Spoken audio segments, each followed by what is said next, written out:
বিসমিল্লাহির রহমানির রহিম। আজকে মাছ ভেজে টমেটো দিয়ে ভুনা করবো। তেল দিয়ে দিলাম, তেলটা গরম হলে মাছ দিয়ে দিলাম। মাছটা ভাজা হয়েছে থাক, আলহামদুলিল্লাহ আমার মাছটি ভাজা হয়ে গেছে। এখন উল্টাই দেবো।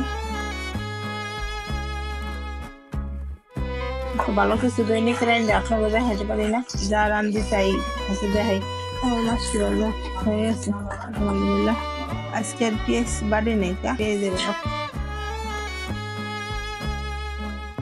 পেঁয়াজটি ভাজা হয়ে গেছে, দিয়ে দিলাম হালকা একটু আদা বাটা, লবণ। আদাটা একটু ভাজা হলে তারপরে হলুদ মরিচ দিয়ে দেবো।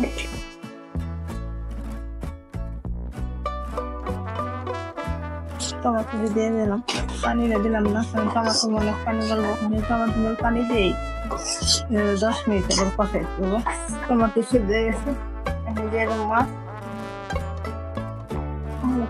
অল্প পরিমাণের পানি দিয়ে দিলাম, জিরা ভাজি করছিলাম, জিরা ভাজি দিয়ে দিলাম। ধন্যবাদ। টমেটোটা যেহেতু বেশি, হালকা একটু চিনি দিয়ে দিলাম, তো টক না লাগে। 5 মিনিট ঢেকে জাল দিলেই আল্লাহ রহমত হয়ে যাবো। এটা একটু জল জলে ভালো লাগে। আল্লাহ রহমত তরকারিটা হয়ে গেছে আলহামদুলিল্লাহ।